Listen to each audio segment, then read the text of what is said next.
The British have never apologised for their colonial crimes in Palestine. Professor Rashid Khalidi explains how the British violently repressed Palestinians who resisted colonisation prior to the official creation of the State of Israel in 1948, and how violent colonial practices shape Israeli policies today. The British employed repressive tactics and carried out all kinds of atrocities against the Palestinians from very soon after they arrived in 1917 right through 1939. The Palestine Mandate established British rule in the territory after the collapse of the Ottoman Empire. Over 10% of all Palestinian men were killed, wounded, imprisoned, or exiled by the British. What the British did in the 1930s especially did turn large parts of the country into prisons. One of my uncles was exiled, one of my uncles was imprisoned in these camps. These methods, imprisonments of huge numbers of people, we're not talking about hundreds, we're talking about thousands. The treatment of villagers, where whole villages would be cordoned off and closed, are things that Israel has inherited from the British. The British trialed, tested, and developed methods of counterinsurgency across their colonies, from India to Sudan and Ireland to Palestine, to stamp out rebellion to colonial rule. When the mandate is being set up, the British are using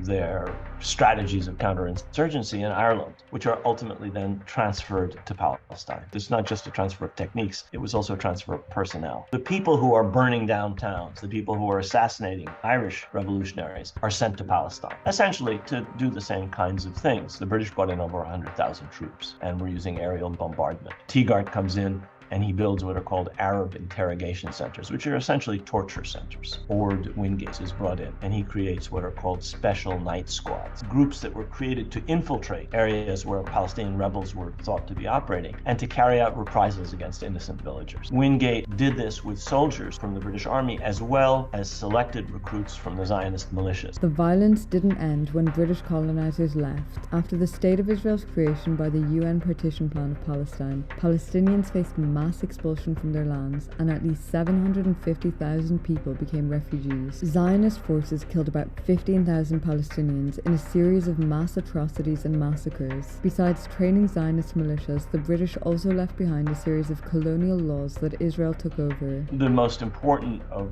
the British regulations that were used to suppress the Palestinians were the 1945 emergency regulations, the most important provision of which is the suspension of the right to counsel and the possibility of indefinite administrative detention without charge, without trial, which can be renewed every 6 months. Thousands of Palestinians are imprisoned in Israeli jails, with hundreds, including children, facing administrative detention. From inside and outside of Israel's prisons, the tactics used by Palestinians in their fight for freedom and justice are similar to other independence struggles around the world, where colonial regimes eventually fell. The British need to apologize for a great deal. Palestine is only one arena in which they carried out crimes during the colonial era.